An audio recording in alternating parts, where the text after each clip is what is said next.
News 18 Lokmat मध्ये राजकीय क्षेत्रातली पुढची ब्रेकिंग बातमी आपण पाहतोय। शरद पवारांनी अजित पवार आणि भाजपला मोठा धक्का दिलाय। वडगाव शहरातील माजी नगरसेविका रेखा टिंगरे आणि त्यांचे पती चंद्रकांत टिंगरेंनी राष्ट्रवादी शरद पवार पक्षामध्ये प्रवेश केला।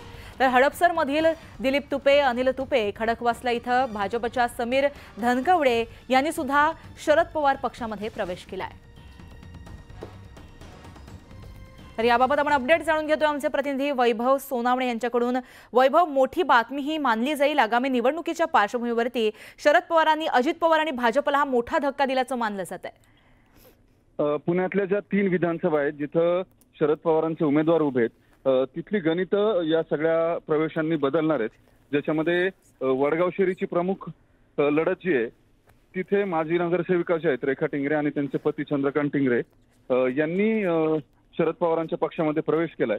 त्याचबरोबर काही हडपसरमधले कार्यकर्ते दिलीप तुपे जे स्थायी समितीचे अध्यक्ष राहिलेले आहेत भाजपकडून, त्यांनी हडपसरमध्ये शरद पवार गटामध्ये प्रवेश केलेला आहे। या प्रवेशांमुळे इथल्या विधानसभेच्या ज्या बेरजेच्या गणिताची चर्चा सुरू होती ती आता सुरू झाली। ऐन वेळेला हे प्रवेश झाल्यामुळे उमेदवार जे आहेत शरद पवार पक्षाचे त्यांना याचा मोठा फायदा होणार आहे ऐन निवडणुकीच्या तोंडावर। जी, याकडे लक्ष असेल। धन्यवाद तुम्ही दिलेल्या माहितीसाठी। पुढे सुद्धा ब्रेकिंग पाहतोय।